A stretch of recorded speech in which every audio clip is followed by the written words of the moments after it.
So, good day, everyone. Today, I'm going to present on how to use Google Scholar. So, before anything else, I would like to introduce myself. I'm Jonah Milantaka, your technical writer. So, what is Google Scholar? Google Scholar is a freely accessible search engine that indexes scholarly literature across various disciplines, including articles, theses, books, conference papers, and patents.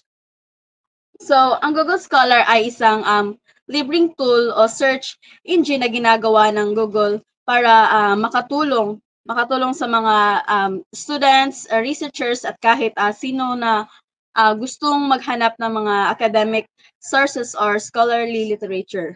So, sa halip na mga ordinaryong website lang ang lumalabas tulad ng regular Google search, ang mga resulta dito ay mula sa mga articles na naipublish scientific journals, mga thesis na dissertations na gawa ng mga estudyante sa kolehiyo o graduate school, mga libro na may academics research value, mga conference paper na ipinapresenta sa academic conferences. Mga patent o imbensyon na officially na rehistro. So, key features, key features is search for academic content. So, sa Google Scholar, pwede kang mag-search ng mga academic materials tulad ng journals, articles, theses, dissertations, books, at research papers. So, pero ang lalabas na results ay pang research or scholarly content, hindi random websites. So, next is citation tracking. So, makikita mo kung ilang beses na na-mention or na-cite ang isang article sa ibang research. Nakakatulong ito para malaman mo kung ganun ka uh, reliable o influential yung isang research paper. Next one is cited by and related articles. So, cited by shows you the list ng mga papers na gumagamit o na-quote sa article na tinitignan mo. Related articles shows you the papers na similar ang topic o content. Very useful. Very useful ito para lumawak pa ang research mo at makahanap ka ng mas maraming sources na connected sa topic mo. Next one is library links. So, kapag nakaset up ka ng school or university library access, minsan minsan may button na find it at your university. Ibig sabihin kung enroll ka sa isang school, may ma-access mo ng libre ang ilang paid research papers through your school library. Next is free access to many works. So, maraming research paper sa Google Scholar ang libre mong mababasa. Minsan naka-PDF na agad, minsan naka-link sa mga university sites o ma-open access mo sa journals.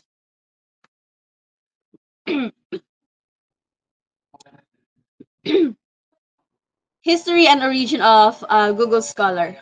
So, ang Google Scholar is na-launch noong November 2004 and created by Anurag Acharya and Alex Verstack. So, ang purpose ng Google Scholar is easy to access academic research. So, ginawa ang Google Scholar para madali at mabilis makahanap ng makahanap ng academic research, hindi mo na kailangan maghanap sa ibang library o website, isang search bar lang andiyan na lahat. Next is sources. Journals, books, thesis, conference paper, and nagbibigay ito ng access sa ibang uri ng scholarly tulad ng content tulad ng like journals, academic articles, books, thesis, dissertations, conference papers. Lahat ito ay galing sa credible at professional sources. Next is free tool for students, researchers, educators. So libre gamitin ang Google Scholar para sa mga estudyante, guro at researchers. Perfect ito lalo na kung wala kang wala kang access na mababayad ng journals or databases. Replace limited library systems. Kung dati ay kailangan mong pumunta pa ng libre o gumamit ng mga limited na online systems, ngayon mas accessible na ang scholarly resources kahit na nasa bahay ka lang. So next is mission, organize scholarly knowledge for everyone. So ang goal ng Google Scholar ay ayusin at pagsamasamahin ang academic knowledge para maging accessible sa lahat saan ka man naroon.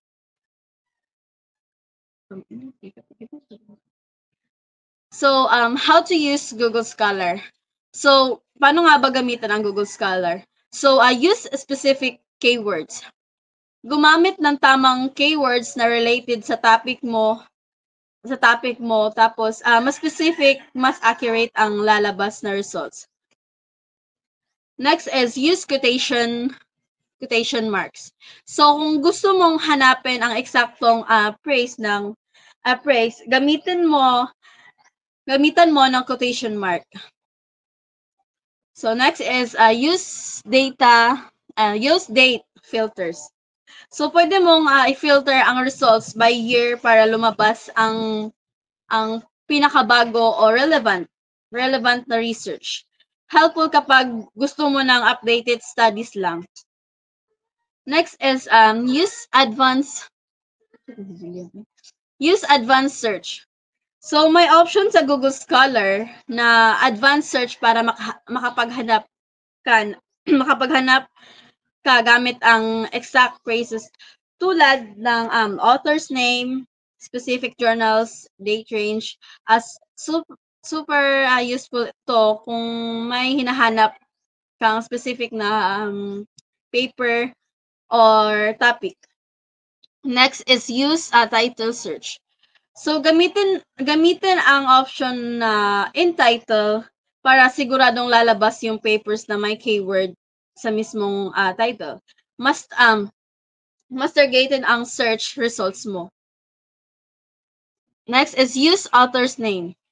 Kung alam mo kung sino ang sumulat ng isang research paper, pwede mong i-search gamit ang pangalan ng author. For example, author is Juan de la Cruz. Makikita mo lahat ng scholarly work na sinusulat niya.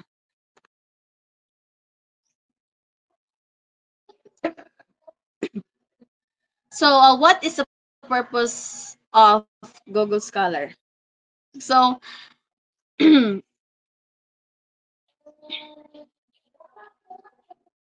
assess academic and scholarly research. So, para saan ba ito? Para saan ba talaga ang Google Scholar? So, ang Google Scholar is a scholarly research. Pwede mong gamitin ang Google Scholar para makahanap ng mga research papers, journals, books, at iba pang scholarly source online.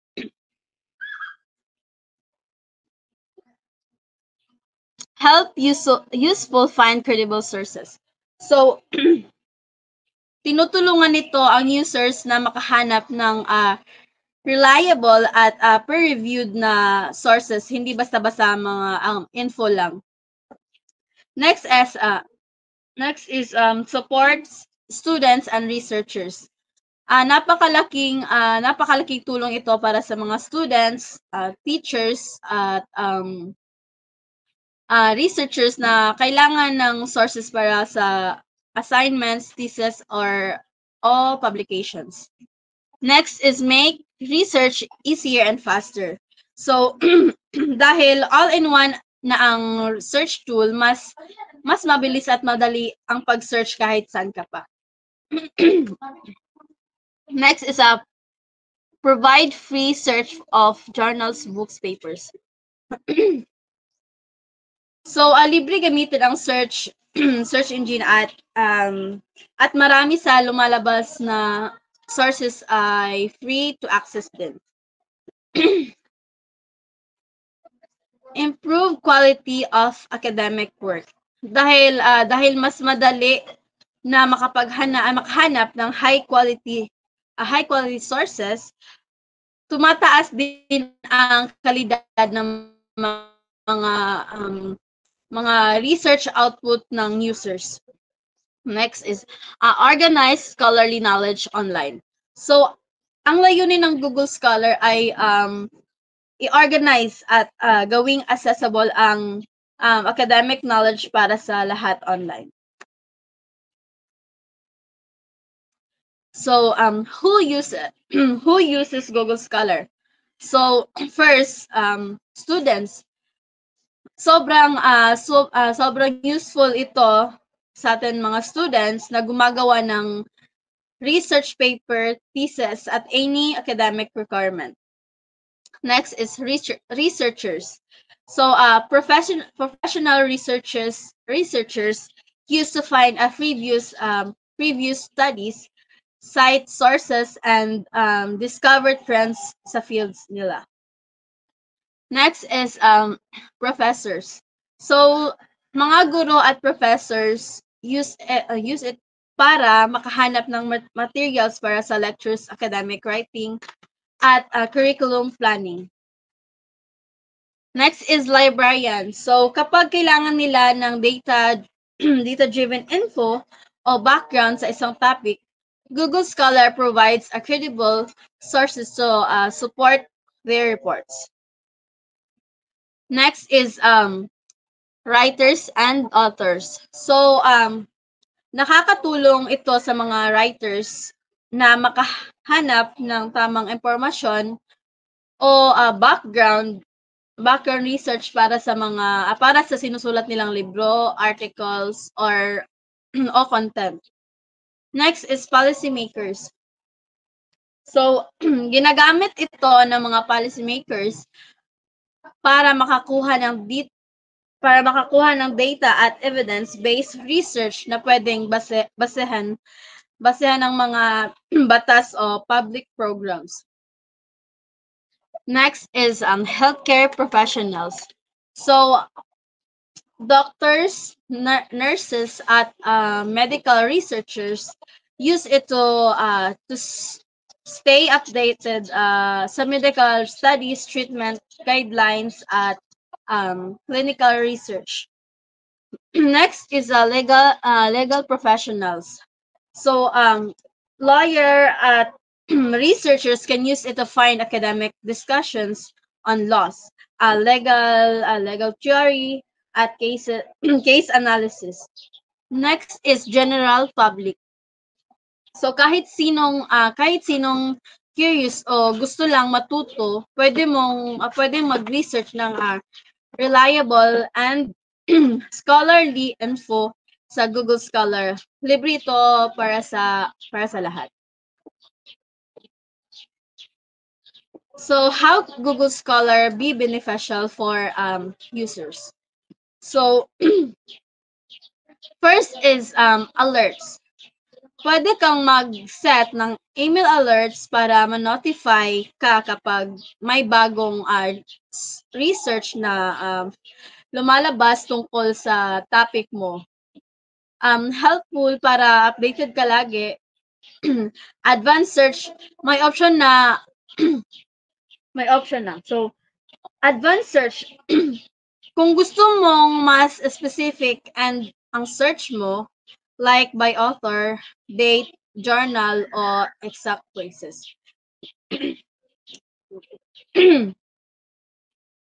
So, cross-disciplinary.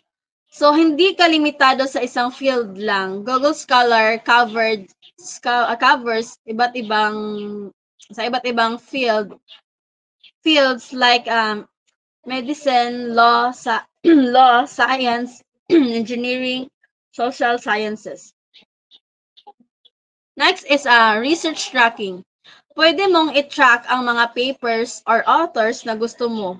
Pwede mo rin pwede rin gumawa ng library, your own saved list of articles. Next is free access. So, next, wide coverage, maraming research paper ang free to access at coverage nito ay global from different countries and and institutions. Next is credible sources. Most results from peer-reviewed journals, university and scholarly databases. Kaya ma mapagkakatiwalaan ang sources. Next is citation tool. Pwede mong makita ang citation tool. Mabibuilt-in citation generator na pwede mong kopyahin in formats like like MLA, APA, or Chicago. So, saves time when making bibliographies. Next is author profiles.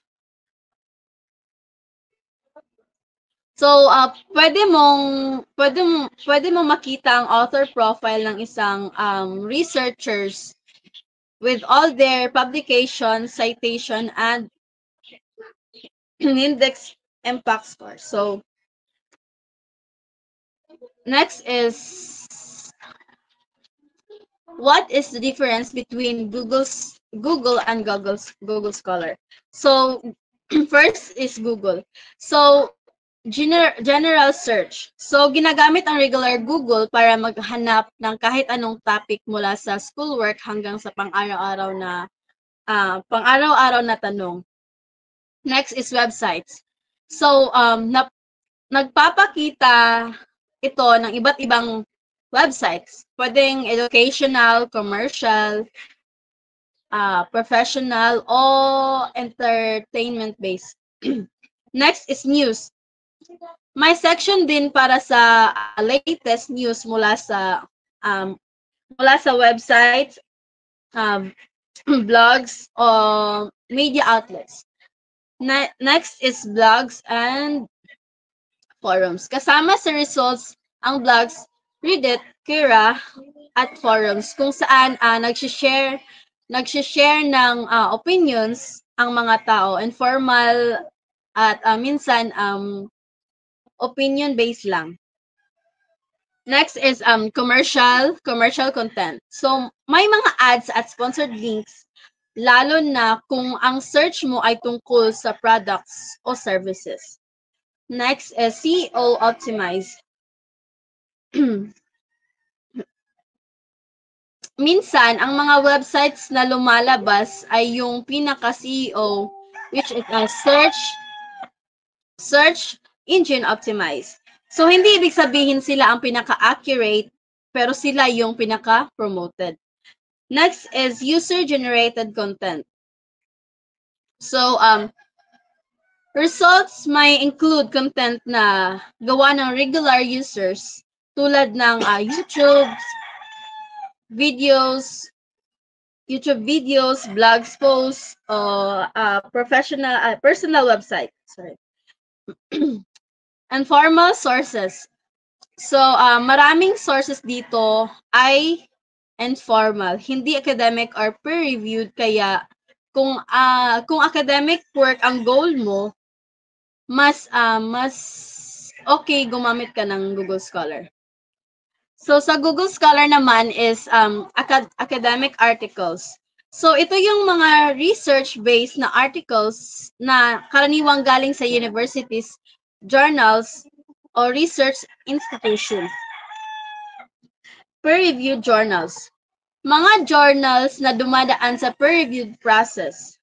Meaning as sign check muna ng experts bago i-publish. Mas credible at reliable ito. So, thesis. Mga research project na ginagawa ng kolehiyo, master students bilang requirements sa mga graduations. Next is dissertations. Mas advanced na versions ng thesis, usually para sa PhD students, malalim at matagal at comprehensive ang research dito. Next is books. Minsan may access ka rin sa academic books or at least sa previous nito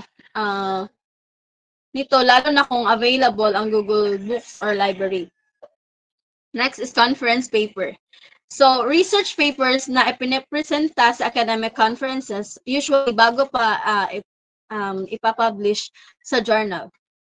Next is citations. Google Scholar shows how many times a paper was cited by others. So, a good way to see its impact and relevance.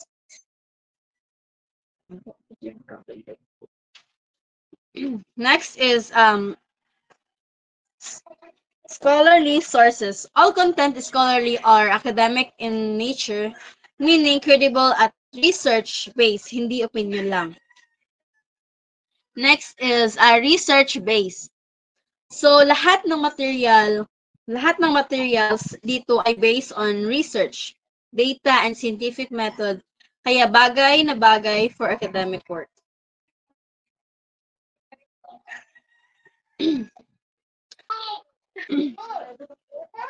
So next is the disadvantages of Google Scholar and Google. So first, Google. Unreliable or biased sources. So maraming unreliable o biased sources na lumalabas sa Google search results. Hindi lahat ng information ay credible o well-researched, kaya kailangan mag-ingat sa pagpili ng sources. Next is overloaded with irrelevant info. So dahil general search engine ang Google, minsan ang mga resulta ay overloaded na information na hindi related sa topic mo. Minsan mahirap maghanap ng relevant and trustworthy sources. Next is SEO can affect results quality. So, ang mga results sa Google ay kadalasan SEO optimized. Ibig sabihin, ang mga well-promoted na website ang lumalabas scholarly. Marketing-focused content can sometimes overshadow academic sources. Next is no academic credibility or review. So, ang mga websites na lumalabas sa Google search ay kadalasan wala sa reviews process. Hindi tulad ng Google Scholar, wala itong academic credibility or review system. Next is no built-in citation tools. Yun. Unlike Google Scholar, wala sa Google search ang citation tools na directly makakatulong sa paggawa ng proper citations para sa mga papers or research projects. So sa Google, ang disadvantages naman sa Google Scholar is many articles behind paywalls. So, marami talagang articles sa Google Scholar ay nasa paywall. Ibig sabihin, hindi libre at kailangan mo mag-subscribe para full text, hindi lahat ng content ay free access. So, limited to academic content. So, Google Scholar focuses on academic at research-based content. Content lang. Kaya kung gusto mong maghanap ng general information, news, or opinions, hindi ito ang tamang tool. Kung sa general info ka naghahanap, Google search ay mas appropriate. So next is not all disciplines fully covered. So habang marami habang marami itong coverage, hindi lahat ng disiplina ay fully represented sa Google Scholar. Halimbawa, mas marami itong content for STEM, science, technology, engineering, math and fields kaya sa mga humanities or arts. So next is interface less intuitive.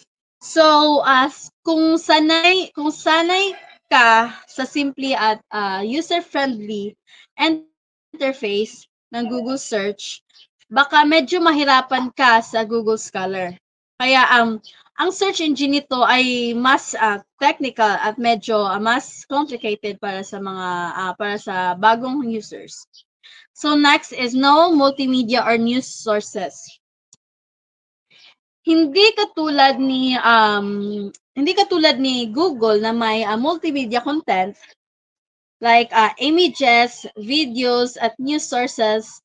Ang Google Scholar ay nakafocus lang sa written academic research.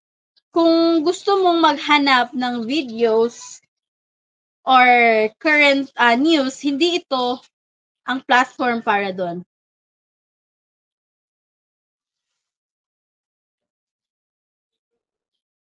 So, conclusion.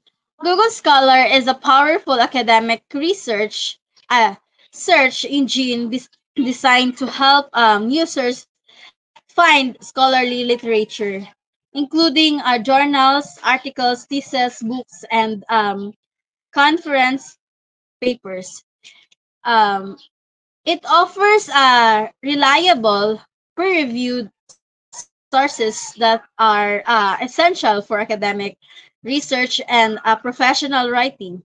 While it might have limitations like restricted res- restricted access to some full text and more technical interface.